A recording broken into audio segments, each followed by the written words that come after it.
You know, it gets fun coming into the turret every week. Hi, everybody, and welcome to the Cup, part of the Currently Unnamed Podcast. I'm sorry, the Cup TV, part of the Currently Unnamed Podcast Network. We put the real in the tea in reality, and you can always come here first to quench your thirst.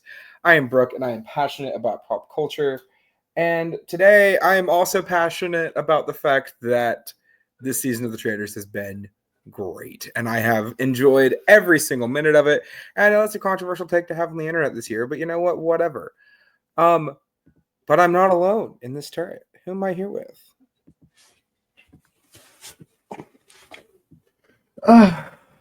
Hello. My name is Jack. I am the resident game designer of the panel. And it always sucks to see two queens go to battle, but I mean, at the end of the day, one side has to win the game of chess or some other contrived metaphor that involves chess. That was the best I could come up with off the top of my head. And I have tea because my throat has been murdering me all day. And I have a Mexican Coke because it's better than regular Coke, and at least American Coke. And it's also in a glass bottle, which is very fun. But if it wasn't already in this nice, nifty little glass bottle, I would be drinking out of my cup mug. Cup mug. New and your signature cup mugs at laundrycreations.etsy.com. That link will be in the description down below. We do ship domestically here in North America and internationally as well, so there are no excuses. I'm looking at you, Scotland. Episode 9 of the Traitors US Season 3 has happened. A lot of craziness happening this week. Perhaps one of the craziest episodes of the Traitors US period, in my opinion. At least in terms of where I thought the game was going and to where the game has went. Maybe that's just my perspective. How do you feel about that? Yeah, this is a very interesting season. I mean, we've seen one of the most outright traitors from the beginning who got quickly taken over by another outright traitor. And then we've kind of had two traitors who have not sunk into the background, but have kind of let the game go by and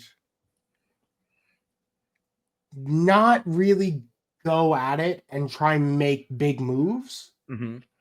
But they've always been at each other's throats. And this episode is the time we finally see the pot that was already on the stove for about like 5 episodes at this point fully boil over into the game. Exactly. And we see, coming into this episode, we knew that Carolyn and Danielle were arguing over who they should recruit, if they should recruit. Danielle really wanted to recruit Brittany. Carolyn was like, no way, that would be dumb, which you were correct, Carolyn. Correct. It would have been, for your game, it would have been terrible. On the other hand, Carolyn's like, I'll recruit anybody but Brittany, which I think also would not have been great for their games either. My thing is that I don't think a lot of people at this point would accept. Maybe Dylan, and then it would be an immediate axing because otherwise Dylan is just going to take control. But we see these arguments coming into this episode, and it kind of just carries over from where we were at in the last episode. You get a little bit of that drama, a little bit of that pushback back and forth, and they finally just say, we can't agree. And if we're not going to be able to agree on who we're going to recruit, we're just going to murder somebody. And the decision quickly comes down to Sam and Dylan because they're the only two guys who weren't at the dollhouse in the last episode, so they didn't have an opportunity to earn a shield. This is where I figured it would end up. Watch last week's episode. I predicted, who ended up going home as well. But just given the situation, given where they were at, neither one of these two are the type to budge. And I don't blame them because I think if either one of them budged here, I think that would have been terrible for their games. So good on you, ladies. Yeah, I mean, ultimately, Sam is kind of a weird neutral party, even this late into the game, where he hasn't drawn a lot of suspicion onto himself, but he also hasn't heavily pushed for anything. So the only way he's going to be taken out is by a murder. Which is exactly what happens. I'm not shocked that Sam is gone here. I wish it was a different decision because I did enjoy, at least in this last episode, I did really enjoy Sam on this season. We're now going to show you our lovely little murder wall. There you go, Sam added to our murder wall. But Tom Sandoval, the last person standing on the bottom row, didn't predict that one coming into the season. No, of all people, Tom Sandoval lasting this long is a big surprise. Can we talk about how half of our ladies were in that middle second row from the top and the other half were on the top row, and literally all of that second row is gone and only one person on that top row is gone? Quinn stuff. Yeah, so we lose Sam here. We get a little bit of debate about people are going to watch Danielle, but, you know, I've heard that before. So with Sam gone, we are now down to our final 8. Excuse me. And, you know, Alan comes in and tells them that they need to be thinking a few steps ahead and that they need to not be making any rookie mistakes and all this other stuff. I'm like, so this is where we're getting that lovely appearance from Kate and Parvati. Love to see it. Yeah, this is where we're getting chess. Yes. Some sort of chess thing. We don't know where it comes from, but... Yeah. But before we do, we see a little bit of an interaction between Dylan and Gabby, where Gabby's suspicious of Danielle still, and Dylan's like, I'm really loyal to Danielle. I really trust her. I believe her, but there's a lot of evidence on her, so I'm going to be paying close attention. And if she's a traitor, I'm going to figure it out at this challenge today. Yeah, good decision. Yeah, I mean, Dylan is well aligned with both of the 2 remaining traitors in the game, being Carolyn and Danielle. It makes sense that both of their names have kind of been tossed around a little bit, but he is now actively watching like, if it isn't Sierra, then why did we push that coffin theory, just going back in time? And suddenly a lot of things are linking up to Danielle about the coffins themselves. But we go to the challenge because... Yeah, so we go to the challenge, aka the chessboard. Everybody gets to look at this big, huge wizard chessboard, where all of their names are written on a square somewhere on the chessboard, and there's a big Traitors piece on the chessboard. I immediately got Harry Potter energy. I didn't want to go there, but like that was the immediate vibe. Yeah, no, you're not wrong. Yeah. And to be clear, as always, FJK Rowling, but moving on. Yes. Yes. Just want to make that abundantly clear. A reference to Harry Potter does not indicate support for that woman. Ick. So we get told that last night during the turret that the traitors got to choose to answer some questions, basically, and they had to choose a member of the remaining faithfuls or themselves to be the answer to these opinion-based questions. The group must then decide what they think the traitors answered, and if they are correct, they get $5,000 added to the prize pot for a possible $20,000 added today. But before we start the challenge, Parvati and Kate are here. Yay! This is the most nothing burger of returns They basically stand and ward off this entire thing. Okay, but one, they got to take a nice little vacay to Scotland for at least like 2 days, and two, they looked great in their outfits. So Oh, they did. they always do. They're both fantastic. Kate's one of my favorite people on the Traitors. I know that's not always a shared opinion nowadays, but she made a decent point of season 1 watchable when it was the Cody Calafieri show. So thank you, Kate. I appreciate you for that. And then of course Parvati's Parvati, so I'm never gonna turn down her showing up. At least it was them and not Peter. That's the way I'm looking at it. So we start the challenge and they get told that the first piece is the snake. They get asked, who do you think is slithering under the radar? I'm like, that is not what I think of when I hear snake, but you know what? Yeah, no, that Sure. I mean, they were very much they had 4 questions that they wanted to ask, and they needed to assign like death things, creepy things to them, and they just assigned snake to it. So Sure. what can you do? Sure. So the Traitors had chosen Brittany because Sierra, during her pleas, had basically thrown Brittany under the bus and said Brittany was under the radar, and that, you know, they felt like it was something that a conclusion the group could come to without them being the ones to get them there.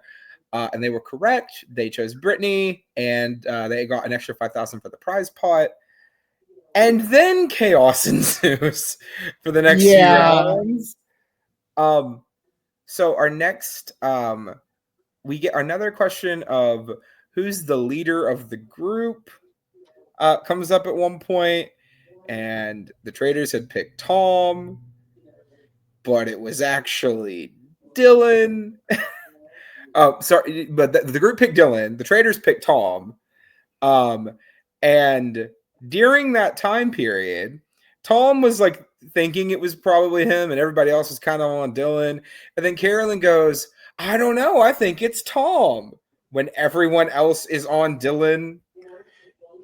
And everyone just kind of side-eyes and goes, no, the answer is Dylan. I don't know what you're on about. Mm-hmm. And of course, when the answer is revealed to be Tom, everyone's like, Dolores, why are you siding with Sandoval? Yeah, Dolores called it out. She's like, Carolyn, you were saying that it was Tom. And then Carolyn goes into defense mode. And then Dolores tries to play it off like, well, I'm not accusing you of being a traitor. And then Ivor goes, but you are. Which, the first time this season Ivor has said anything that I genuinely enjoyed. So thank you for that. We also get another similar situation where who is the biggest problem for the Traitors? They pick Tom, but it was actually Brittany. Who's the biggest threat to the Traitors was the actual question. And we get a little soundbite from Danielle where she's like, look, this is just going to make me look good because Brittany knows I have her back. She doesn't have to worry about me. The rest of these people, though, they see that. They might think I'm not a traitor because they know how close I am to Brittany. I don't know if that bluff worked, but we'll see. I don't know necessarily if that worked, especially with events that happen later on. But I do think that in concept, this was actually a decently smart move to pull Brittany back to Danielle in the event that Danielle and Carolyn end up working together through this round. Mm-hmm. Because it just continues to strengthen the end game possibility of Brittany, Danielle walking to the end and Brittany eventually saying, I'm a traitor, I have to betray you here. Mm-hmm. And I think by the time we get to our last question, which was it was the mouse, and it was who does the group not listen to, right? I can't imagine Carolyn putting anybody but herself for that question. And Danielle let it happen because I mean, yeah. At that point, let Carolyn sink her own ship, and I think she did a pretty good job of just letting that happen. Let Carolyn say her name, put a little bit of suspicion on herself, because nobody else seems to think that people don't listen to Carolyn but Carolyn. Now, do I agree with Carolyn? Yes, but hindsight's 2020 for us, and we weren't in that castle, but Yeah. seeing everything go on, and the group ends up picking Carolyn, and of course it is Carolyn. You see a few people be like, well, no one says no one listens to Carolyn but Carolyn. Except Carolyn. Yeah. So either the traitors mind gamed the shit out of that, or Carolyn was the one answering the question. Yeah. So, but on the plus side, to wrap up this challenge, we do end up getting 2 correct answers out of the 4 questions from the group, meaning that the prize pot gets an extra $10,000, meaning they're at $152,500, significantly lower than I expect them to be at this point in the season, to be honest with you. Yeah, but also the last challenge does give them a lot of money. I'm pretty sure everything up to the final challenge is like $200,000, and then the last challenge is the remaining 50,000 or something similar. Well, Don't quote me on that. I will say they made $50K in that challenge last year on season 2, and then on season 1 they made like over $70K on that last challenge. They got 68,000 on that last challenge. So you never know how much they're going to have at the end, but it's interesting to see they're a little bit ahead of the pace of season 2. So we'll see how much they actually end up having at that final. But yeah, so as a group, they get an extra 10K. No shields were on offer today. Everybody's up for murder. Any and all throats can be slit tonight. But we go back to the castle and we say goodbye to Kate and Parvati. Bye, Kate and Parvati. Unfortunate. Unfortunate. I mean, wouldn't it have been nice for just a little bit to have them, like, a la Island of the Idols, just in a back room commentating over this round table? It almost gives me like watching a reaction channel over the Traitors. Like, if they ever do like an after show, if they ever do a Traitors after show, get me Kate and Parvati hosting it. I would pay money for that. That'd be delightful. I mean, they kind of did that with UK4, so I wouldn't be surprised if they had the equipment for it, and next season when they eventually go back, they're like, why don't we? Sure, I could see it. Especially because Celebrity UK Traitors is also coming up. They're probably going to do a very similar thing. I mean, hopefully it'll lay the groundwork. And I mean, we could just have Kate permanently stuck in that castle, having an affair with, if Kate and Fergus are like the permanent additions to the rotating Traitors cast, all I'm gonna say is this: there are worse options that you could be selecting. There were significantly worse options than Kate. You could bring me Pete every season. You could bring me who else is terrible? That would be bad TV. You can bring me Dan Giesling every season based on his Traitors performance alone. You could bring me Rob. Oh, don't bring me Rob. Ew. Don't even manifest. Cody Calafiore. That's the worst choice. Cody Calafiore. But we get back to the castle, and on the way back, we have a little bit of people that are like, Carolyn was interesting today, wasn't she? And it seems like the conversations are still leaning towards Danielle. We have this little soundbite with Ivor and Dylan and Tom talking with each other, and they're still kind of all on the Danielle train. And Danielle has decided this is the time to make the move. This is the week we get out Carolyn. And I think she's kind of like, she's wanted to do it for a while now, especially since she couldn't just recruit Brittany. She had to fight tooth and nail to get a murder done. I think the only way this works is if Danielle takes out Carolyn.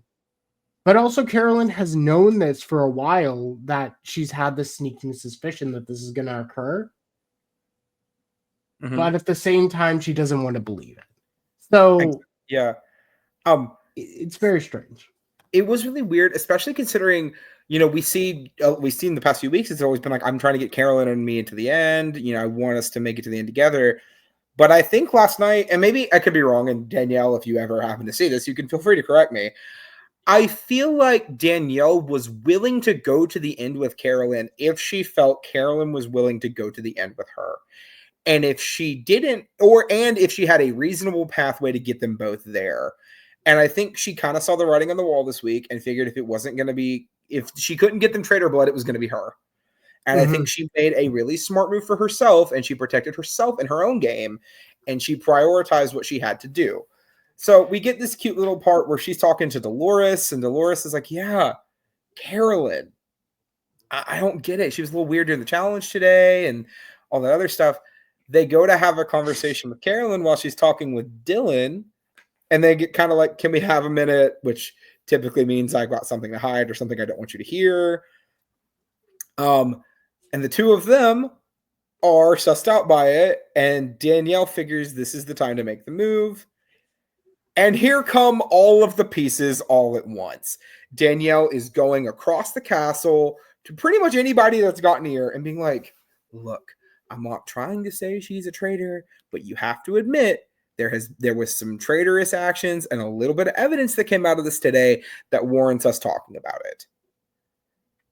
Perfect way to play this. And I cannot be mad at her for doing it that way. I mean, we know that Danielle is a great arguer as well. So all she needs to really do in order to beat Carolyn, who just naturally is a little bit more scatterbrained and timid, is just present enough points where Carolyn can't beat her. Where the floodgates are too open to where she kind of gets swept up and can't respond to anything properly. And Danielle's strategy here kind of just loaded bullets into a gun, rattled them off like a Tommy gun, and hoped Carolyn couldn't find a silver bullet out of what was left. Yeah, and now I will say there has been some controversy online with some of the things that Danielle said during this episode. Specifically in regards to during the roundtable, she says that Carolyn acts a bit Forrest Gump-like. I will say, is it necessarily kind of her to say that? No. Right? But I'll also say it was something that she felt like she had to do. I don't think it crossed a line or anything. Like, if you want to talk about mean comments on the Traitors, go back to season 1, watch Kate interact with Rachel, and then tell me you've not seen mean comments on the Traitors. Like, that's just the way yeah, no, I mean, think about the Sandra versus Janelle. Like, that was rough. Yeah. And, I mean, this was a lot more one-sided, but I do think that maybe in terms of an argument, this did basically shut down Carolyn completely, which wasn't the greatest, but it also worked. And that's the difficulty of it. Yeah. So we get to the round table. Everybody's there. Ivor starts the conversation, and he basically leads us down the road that we have been down so many times at this point, where he thinks there are two traitors and that they are both female and blah, blah, blah, blah, blah, blah, blah, blah, vaguely sexist. And like, what I'm going to say is this. In this situation, he is correct. And I will not say he is not right, but that does not make his logic any less faulty. Yeah, it's very strange. I mean, we've had seasons where there's only been male traitors. UK. And we've had seasons where there's basically been female-led traitors the entire time. There's no reason that it needs to be co-ed. Yeah. Well, I mean, we literally, UK3, every single traitor was a woman except for someone who got recruited for one episode. Like, and in UK2, I don't even want to talk about UK2. So when you really think about it, right, we've seen in other versions of the Traitors that there doesn't have to be this gender split between the people in the castle that are in that turret. You know, we don't know. And I think that's part of the fun of it, is that there doesn't have to be any sort of divide. It can be anybody at any time. Ivor just happens to be correct in this circumstance. That does not mean his logic is not wrong. So we get this argument of blah, blah, blah, blah, blah, blah, blah. Why are the traitors women? Well, because we've already banished 2 people, and one of them is male, and the other is non-binary. But the cast is treating them like a man, which not even getting into that. But, we support you, Bob. But we then go into the main blow by blow of the roundtable, which is Danielle versus Carolyn in a squabbling match for the decade. They were going back, scrapping. Why did I say squabbling? They were not squabbling. They were verbal arguing. And they went in for it, especially Danielle. Danielle really showed a lot of her chops here, getting lines in, talking about how Carolyn has, she plays dumb and a little bit stupid sometimes. And Carolyn had a pretty good response to that specifically. She goes, Dylan, you saw my season of Survivor. This is just how I am. This is just the person I am. And Dylan backed her up. But other than that, I don't think Carolyn was ready for Danielle to go after her. I don't know how she didn't hear about it because Danielle told everybody in the mom. But by the time we get through that round table, it just felt like a verbal dressing down of any semblance of game that Carolyn had left in her. I did not think there was a single way for Carolyn to make it out of this, honestly. There really wasn't, unless someone else stepped up and was like, actually, Danielle, here's all the reasons it's you. And there's the only person left on the cast who really could have done that was Tom, who was unsure of who it was, and Dylan, who was extremely unsure of who it was. Yeah, and I mean, we saw some of that confusion come out during the roundtable. Dylan didn't really speak a ton during the actual events outside of backing up Carolyn that one time. Actually, no one else really did, to be honest, besides Carolyn and Danielle. But by the time we get to the end of that roundtable, you could feel the atmosphere had changed, right? And like the way we were looking at this episode changed. Because coming into this week, I don't think a single person would have predicted that Carolyn was the person that went home here. And I mean, just me, she hadn't been brought up one time. Danielle had been dodging bullets left and right for weeks, and you figure something's going to hit her. We knew that this was, at least she would get to the episode where she wore this outfit in the roundtable because it was in the trailer. So in my mind, that means where she can go at any time. This feels like this is her episode. And for her to get Carolyn out pretty much solely based on her own words and her own actions and her own gameplay was a masterwork. Like, I'm sorry. I am a Carolyn fan. Impressive. I am a Carolyn fan. I love Carolyn to death. Do not get me wrong. But Danielle devoured this, and we can't pretend like she didn't. Danielle destroyed this. It was a very, very simple, like, straight up, I have set a bear trap. You walked into it and you kept struggling and you bled out. Danielle knew exactly what she was doing. She played it incredibly smart. And I think the only reason that she might be in trouble is because history repeats itself on this season. And we can talk about it kind of now because Carolyn gets banished 4-2-1-1 with Dolores and Tom randomly pointing votes at each other for no reason. I think they just didn't want to be involved in whatever was going on here.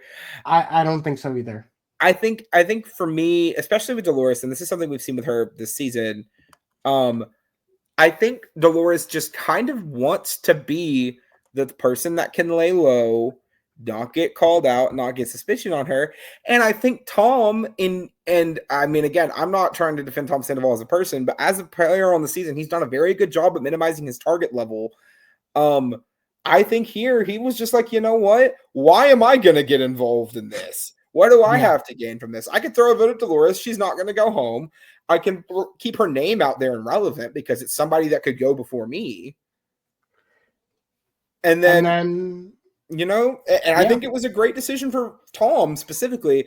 I don't think Dolores really had a bad choice there either. I just think it wasn't as good for her. I don't think so either. I think she's purely wanted to stay out of it. And I did think for a moment, because we do have a 4-2 with Gabby, essentially Carolyn's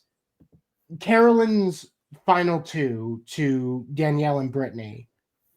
We do have this moment where Dylan is the last person to go because we have Brittany, Danielle, and Ivar all voting Carolyn.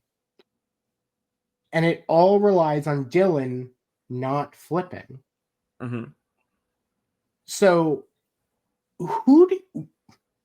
if Dolores and Tom have to vote, who do you think they vote for? I think that Dolores would have ended up voting for Carolyn, personally.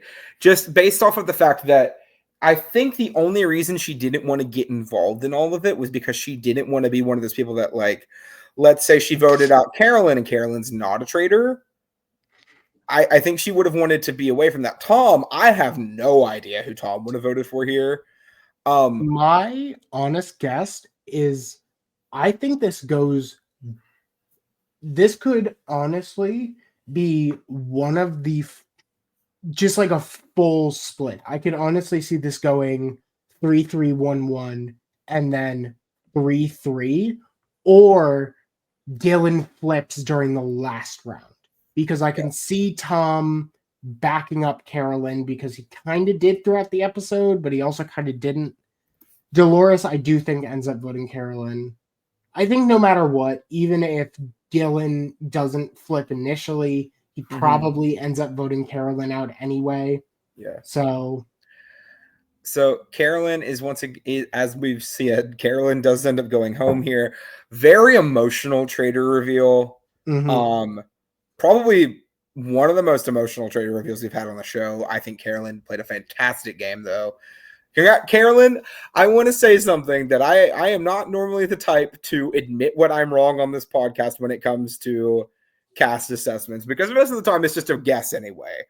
Carolyn, this entire podcast was wrong about how you would do on this season. You were fantastic. Round of applause for Carolyn, really, because you were great. Thank you so much for making the season as great as it has been. You've been a major part of that. Yeah, I mean, I think, but you could even tell by the draft order, like, a lot of us discounted Carolyn the same way she was discounted on her own season. And none of us expected her to be a traitor. And none of us expected her to do as well as she did. And that's because she didn't change anything. She just played herself and played it well. And it's one of the best traitor games we've seen. And the only reason she ends up getting caught at the end of the day is because she's essentially set up to fail and falls into a trap. And I think when you're up against Danielle, that might happen more often than you'd want. But I was very... I mean, if this is the first new era Survivor person we get on the show, we are probably going to get at least someone else during the next season. My bet is that we get Q. I hope not. I mean, if they're looking for someone of the same ferocity, almost, they can't get Marianne. They can't get Erica. The next name that comes up in my mind, it's either Jam Jam, who is the winner of Carolyn's season, or the other crazy hotshot of the new era that people keep bringing up, which is Q. And that, as much as that would suck, because I know there's a lot of amazing strategists, it's my likely option. Yeah, if we do get another new era Survivor player on season 4, personally, and this is just me, I would love for it to be someone a little bit off the wall and wacky, because that's part of the reason I liked some of the picks from the first season. Like you had like, as much as I love Sari, obviously, and I love like a lot of the people that were picked for that season. You also had people like Stephanie LaGrossa, somebody who was like an old school Survivor legend, but like hadn't really been like, I don't want to say relevant, but like culturally relevant to like the reality TV zeitgeist since what, Survivor Heroes versus Villains at the time. So Yeah, I mean, the I only would thing love she'd to done see. was I would Snakes love in to the see Grass. somebody crazy. I think there's definitely some really cool picks they could do. I don't know who, but Carolyn, you definitely opened that door in a very good way. But we have a couple more things to touch on too before we wrap up. First of Yes. which, after Carolyn says she's a traitor, the acting of Danielle Reyes, get her an Oscar, get her an Emmy for TV, get her an Emmy, ate it up. Oh my Lord. I do think it was honestly just relief of like, I am now in full control of the Traitors. Mm-hmm. Like, I can do what I need to do. I can recruit Brittany like I wanted to multiple rounds ago. I can make sure that Brittany and I can get to the end of this game together. My win condition is now fully on the table.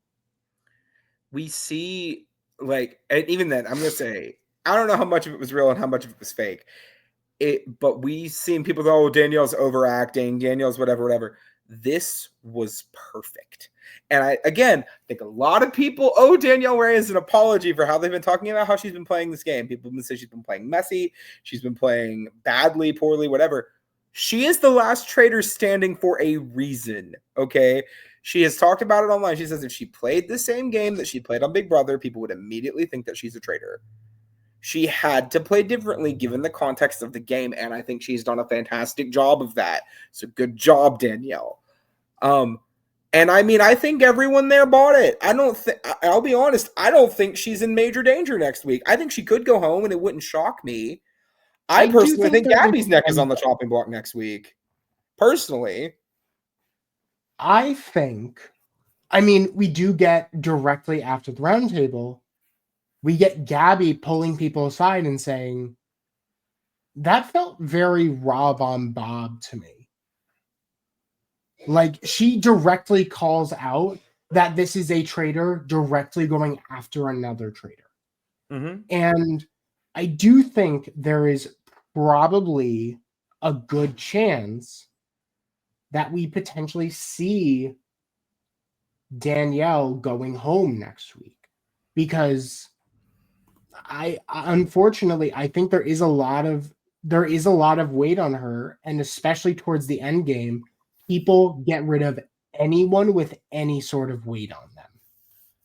See, my thing at this point, though, and this is just me, right?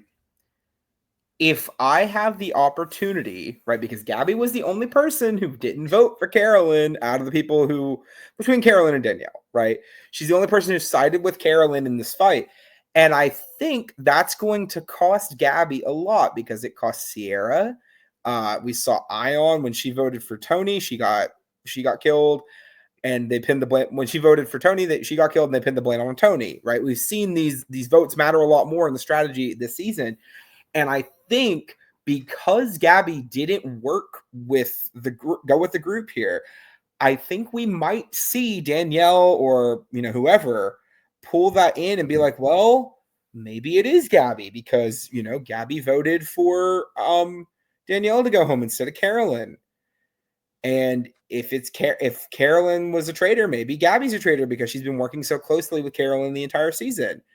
I think there could be some blowback there. I do think Danielle is still at the same level of danger as she has been the entire season. But you know what I think is even cooler? The fact that we get to go up into the turret and it's time for a blackmailing. Yay! The once a season blackmail. Well, not necessarily once a season, but basically once a season blackmail. Yay! So we go up into the turret. Danielle gets a visit from Alan, and he's like, you know what, Danielle, you're the last one standing, but you got to have somebody join you. You need a new accomplice. So you get told, Danielle, you gotta sign someone's name on here, blackmail them. You're going to meet them face to face in the dungeon and ask them to join you. And if they don't, they die. And if they do, you all still get to murder. Somebody will be murdered tomorrow, but we do know that, of course, Danielle chose to blackmail Brittany. Duh. And I do believe this is 100% her smartest move.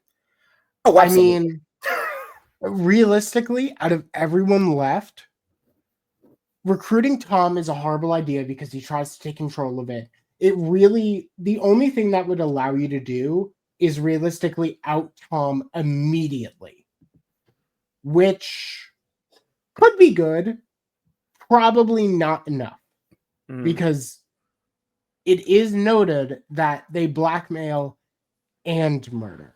It's not as simple as recruiting here. Yeah. So, I mean, out of everyone left, I think the only reasonable other recruit is maybe Gabby, just to do the exact same thing of throw her right under the bus. Here's the problem, though. I think Gabby would manage to get Danielle thrown under the bus and send Danielle home. And then at that point, just because everyone has this, like, okay, Danielle has picked the right person for her, I think, for sure, because Dolores wouldn't do it. Dolores would say, I'd rather die. Yeah, Dolores is going to immediately give up. She's not going to do it. Yeah, Dolores is going to die. Ivor is a nothing burger, and if he's a traitor, he'll probably make it to the end and win, which is obnoxious. I really think that the smartest play she had here was taking Brittany, because it helps the suspicions of there being two female traitors, but also if for some reason Brittany does get banished next week, that takes some heat off of Danielle, I think. I think that would be good for her in that final four situation, because next week, no matter what, we're going to be at our final six. Assuming Brittany does take the blackmailing, which everyone has already said she has, but to my knowledge, she didn't accept it during the episode. She didn't accept it during the episode, but everywhere it's listed, she absolutely takes it, which makes more sense because Brittany's not the type of person to just quit. Like, Brittany is not the type of person to see Danielle offer her the chance to play together and win together after lying to her for so long and go, I'm good. I don't need to do this. Because, well, and also, if we have learned anything about Brittany Haynes over her many years on reality TV, if there is an inroad for her to stick around, she is going to explore that inroad, and I would not have it any other way. So I assume Brittany will be taking this. Who do you think is the most likely candidate for murder? I personally have my suspicions, but I'm curious where you're at, Jack. I think at this point, maybe Tom.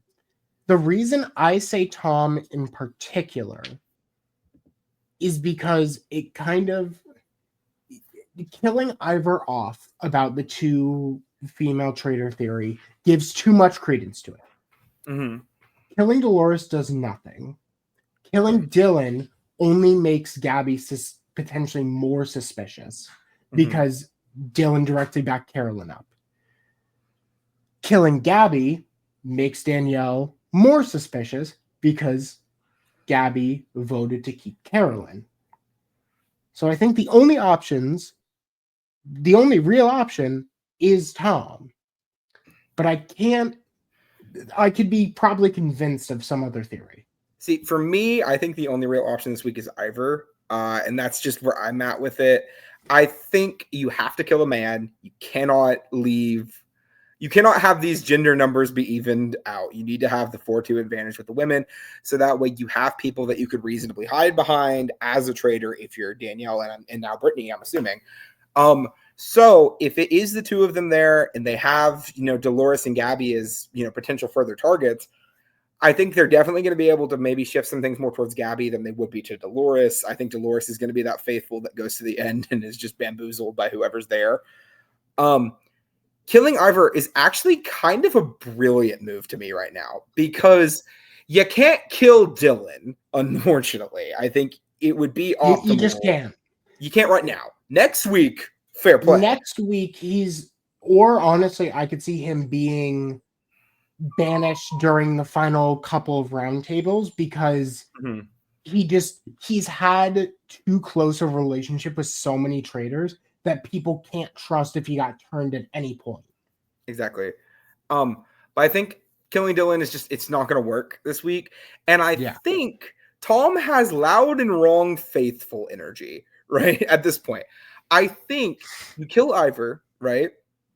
Because it doesn't necessarily put any suspicion on Danielle. It just puts sus on another woman, right?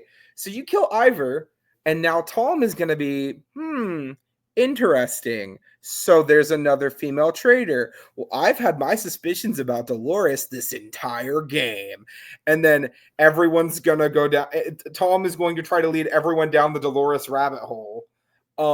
Which is, hey, maybe. It won't happen, but it is at least a thought that may cross their mind. And also, Dylan is kind of bought into the Danielle experience for the time being. And I think that if Dylan is with Danielle and there's an option that, we know at least Tom is going to be voting for Dolores, I could see Dolores getting banished next week. Really, I think the only person who I don't think will be banished next week is Dylan. So, I don't really know. I think it could go any way. And I think if they play this smart, I think Ivor is the person that has to get murdered. But that's just me. I can see basically Ivor or Tom as reasonable options. Every other option I can see has a pretty large hurdle in front of it to make it reasonable. So my opinion is still Tom above Ivor, but I do think Ivor is a good second choice.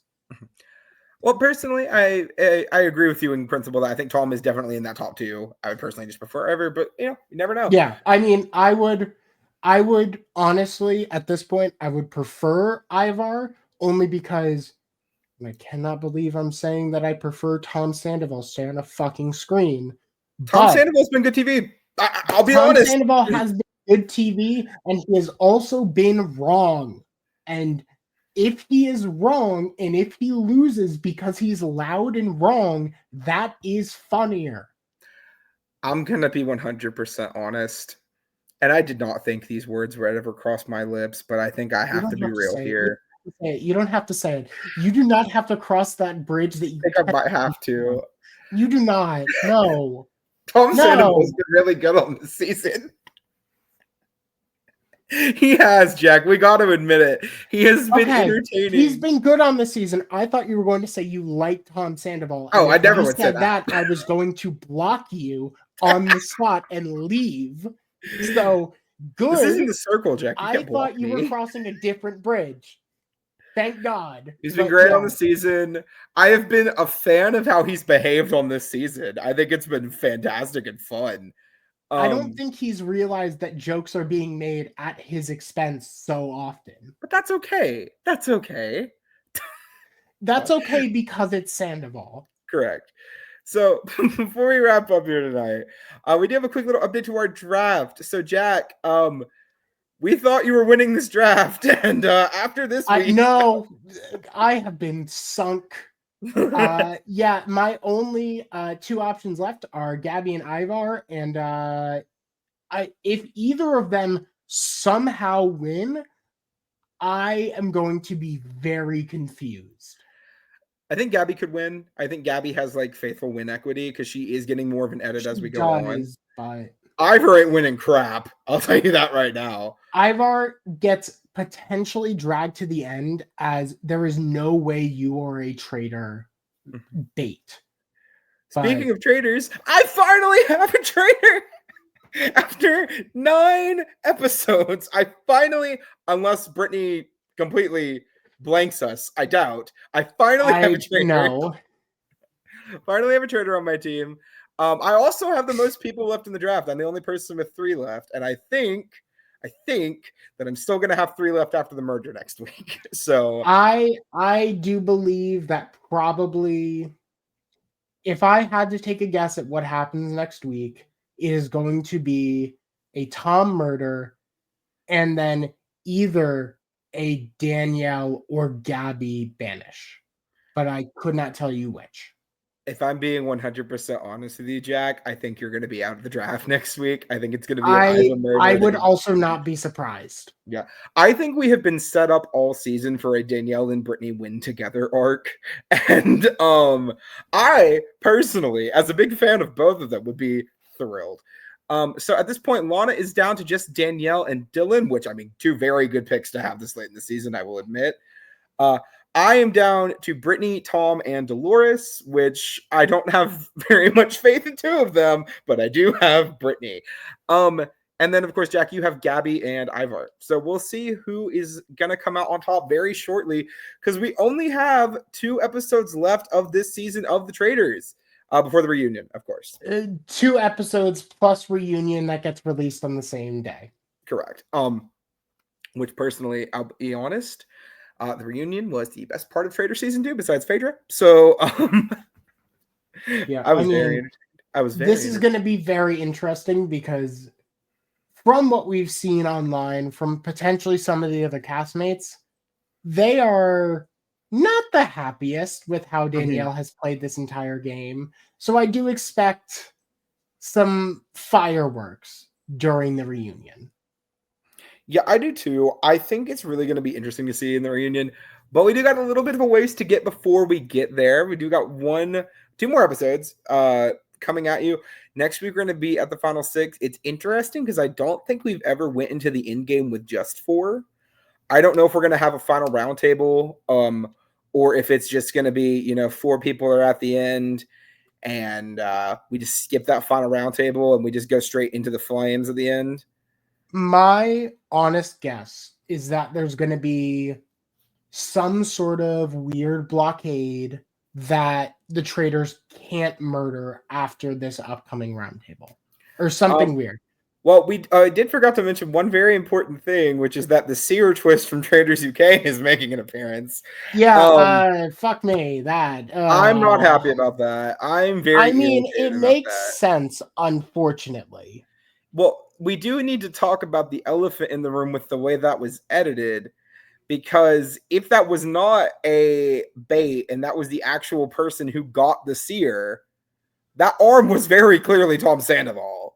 So because it was his black shirt that he's been wearing in the confessionals half the season, and it was the ring he keeps on his finger. That was very clearly Tom Sandoval. So if Tom Sandoval ends up being the Seer, I kind of want him to pick Dolores just for the chaos. That is the thing. So, I mean, this is a massive spoiler warning for UK4. So, if you have not watched, UK4 of the Traitors came out at the beginning of the end of the year last year. If you have not watched it, we are about to go into moderate, very big spoiler territory towards the end of UK4. Just warning. And also, if you don't know how to watch it, literally wait until the end of this season, because UK4 will be released onto Peacock on the exact same day of the finale of US 3. So you will be able to watch it. With that said, 5, the Seer 4, twist. 3, 2, 1. If you're still here, it's your own fault, Jack. Go ahead. The Seer twist is rather simple. The player simply gets to directly confront someone and say, "Are you a traitor?" And they have to answer truthfully. On UK4, what this did, because the person who was the Seer actually got a traitor, all that happened is the 2 of them were immediately taken out of the game. Yeah, that is all this power does. Is it, if you hit a traitor, your game is essentially over on the spot, because you have 2 people directly claiming, you have the Seer directly claiming, "You are a traitor. I saw you at that round table." And then we have the traitor going, you didn't see me there, so you must be a traitor. So at that point, both of them have to go. Yeah, and I think that's the unfortunate part of this twist. I feel like this twist has very big season ruining potential. I'll be honest, because as much as I like Traitors UK 4, it's one of the best seasons of Traitors UK to me.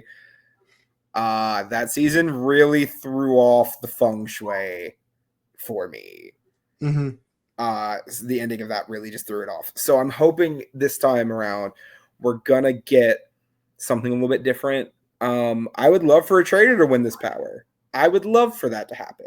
My honest thought of what happens is that Tom, if we're assuming that Tom gets the power, Tom ends up looking at Dolores and goes, "Oh, you're a faithful shit." And then, I mean, that evidence is posed. Both of them are taken off the table for the round table. But then eventually Tom gets singled out near the end because they're like, yeah, you confirmed Dolores was good. We don't know if you both are traitors somehow, or if you're a traitor and you're just telling the truth and none of this matters. Yeah. So no matter what, in my opinion, you get the seer power, you are fucked. Agreed. I hope that it doesn't go to Danielle or Brittany. I would like for them to not get that suspicion thrown on them. But that is going to be the end of our episode this week, talking about the Traitors US. Let us know what you guys think down below. Are you rooting for our traitors? Are you rooting for the faithful? Which faithful in particular are you rooting for? Do you think that the traitors made the right call on the murder? Do you think that Carolyn getting banished was unfortunate? Nod your head in agreement, because we all do. Nod your head in agreement, because the correct answer is yes. Yes. But listen, know what you guys think in the comments down below. We would love to see you guys. We're trying to hit 1,000 subscribers before the end of the year, and just because it's February doesn't mean that you can't hit that button early. So we'd greatly appreciate your support. Thumbs up this video if you liked it. Share it. Let everybody know what you're watching, because you made it this far, which means you had to have been at least moderately entertained. And of course, don't forget to buy your merch, including but not limited to your cup mug. That link is in the description down below at laundrycreations.etsy.com. And of course, thank you guys for watching. Thank you guys for tuning in. It's time for us to head out. So stop watching this video and go watch another video. Go watch our Australian Survivor coverage. Bye-bye. Cheers. Cheers.